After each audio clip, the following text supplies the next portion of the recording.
You know how the old saying goes, you are what you eat. And it might be a cliche, but it's true. Your body breaks down the food that you consume, pulling in the nutrients of what you ate, and uses it as fuel. This isn't something that we should be taking lightly. Your foundation is built off of whatever fuel that you give it. Think of your body like a car. If there's a problem with your car, you take it into the mechanic, right? To avoid things going as severely wrong with your vehicle, you have to take care of it proactively and do the regular maintenance. Your body is the exact same way. The quality of your life is directly affected by the fuel that you have throughout the day. If you put a bunch of crap into your vehicle, how could you expect to get the best performance out of it?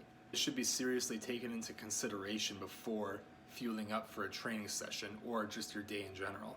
Nutrition is incredibly complicated, but there are a few things in my experience that are universal and work really well.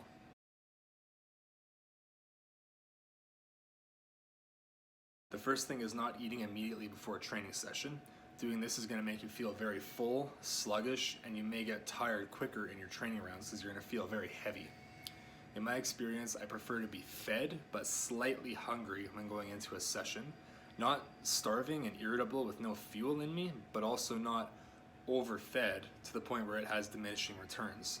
I prefer to have a smaller meal about half an hour before every training session.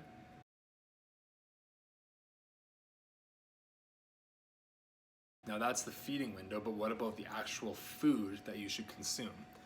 I personally like to have a snack that is high in each macronutrient, something that's high in carbs, fats, and proteins. This can either be a handful of almonds and an apple, or a tablespoon of peanut butter. Maybe it's an avocado and a cup of blueberries and a protein shake. Or maybe I have 3 boiled eggs and a double espresso. All carbs convert into glucose in your body.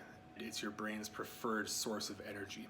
What matters with carbs is the glycemic index, which indicates how quickly or slowly it's converted into glucose. High glycemic means fast, low glycemic means slowly. Fat takes the longest to be broken down into your body, which can be used to your advantage. A high quality fat source will slow down how quickly the carbs are broken down into your system, which means that a snack that is higher in each macronutrient will sustain your energy levels for a longer period of time, and you will not feel the crash as rapidly if you have high fats, high protein, and high carbohydrates too. It can be as simple as pairing a piece of fruit with a small handful of nuts. It'll be enough to fill you up enough to get through a hard training session,